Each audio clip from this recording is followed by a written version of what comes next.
but it was moved by the complainant to withdraw the matter. And did you withdraw also your complaint then?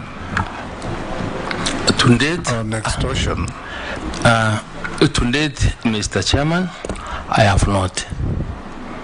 I have not withdrawn, but I can also tell this committee, I have fought so many cases and I don't think I have the energy. I want to free my mind, given the opportunity to work for this country. I must also let it go.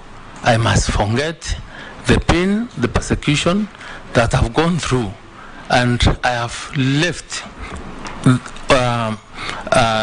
the conscience of all my persecutors and gone to deal with them, because there are many, as I will continue trying to explain, Mr. Speaker. Mr. Speaker, you also raised. Speaker, thank you. I just wanted to ask what you just asked, whether he has withdrawn.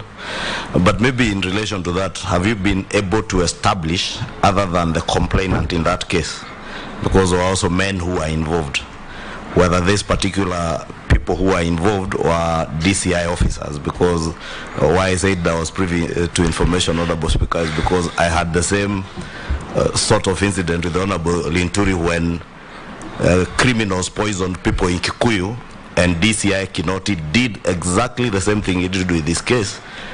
Turned around the case, recalled the file from Kikuyu when we adduced evidence to the Kikuyu DCI offices that indeed the people who were involved in poisoning of people in Kikuyu were DCI officers.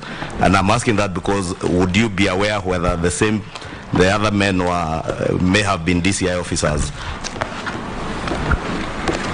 Mr. Speaker, probably I may want to pursue that once there is the overhaul of the DCI's office, the overhaul of the staff at the DCI offices. No, the question is very simple. Were DCI officers involved in what you are calling a frame-up? If they were, yes. If they were not, no. Mr. Speaker, I may want to imagine that they must have been, because calling for a file for an offense that took place in Nanyuki, bringing it to Nairobi, assigning it to other officers, and then turning me to a victim when I was the complainant, then it cannot... Turning into the villain, the accused, not the victim. Sorry. Yes. Yeah, that's what happened, Mr. Speaker. And if I may proceed, because Mr. Speaker, even as it continues again, yes, maybe because now so many issues have been raised and the names have been dropped, is it possible for Honorable Inturi to just explain to us how the abduction took place? Very, very brief. I'm going forward, Honorable Linduri. I did